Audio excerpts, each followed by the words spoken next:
How did the nuclear arms race influence nuclear bunker construction? How did the nuclear arms race influence nuclear bunker construction?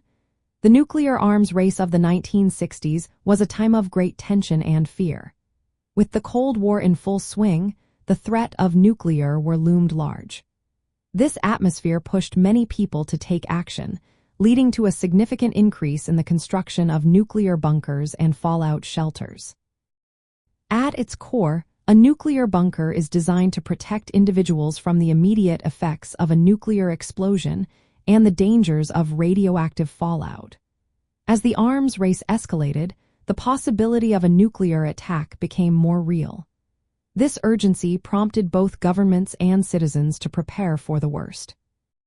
In the early 1960s, the United States government initiated large-scale civil defense programs. They encouraged families to build their own fallout shelters.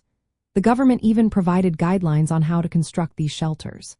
Pamphlets with titles like Fallout Protection, What to Know and Do About Nuclear Attack became widely circulated. These pamphlets offered detailed diagrams and step-by-step instructions for building shelters in basements or backyards. This reflected a belief that ordinary people could survive a nuclear strike with enough preparation. The government did not stop at individual efforts. Congress allocated millions of dollars to identify public buildings that could serve as community shelters.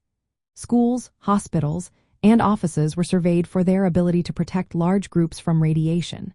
Supplies such as food, water, and medical kits were stockpiled in these locations.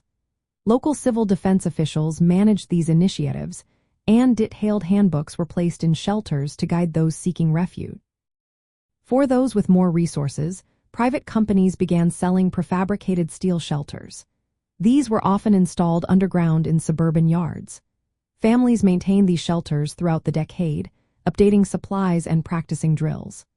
The Cuban Missile Crisis in 1960 marked a peak in Cold War tension and led to a surge in shelter construction.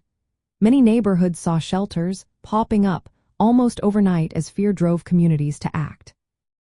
On a larger scale, the arms race resulted in the creation of massive, secret government bunkers.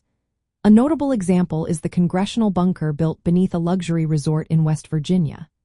This facility was designed to house every member of Congress in the event of an attack.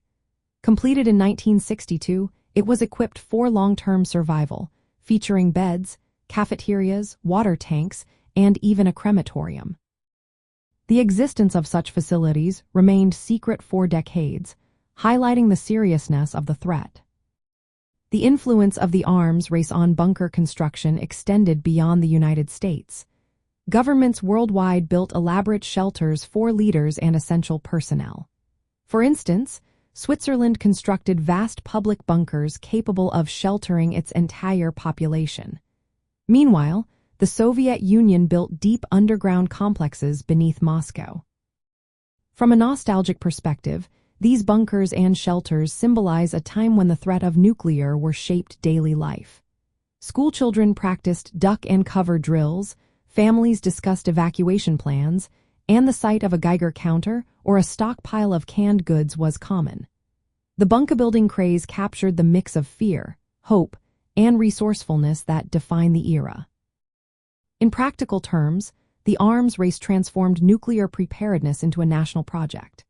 It united government planning, private enterprise, and individual initiative in a way that is hard to imagine today.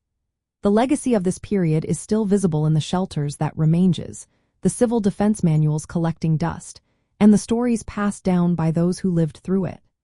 These remnants provide a tangible connection to a decade marked by both fear and determination.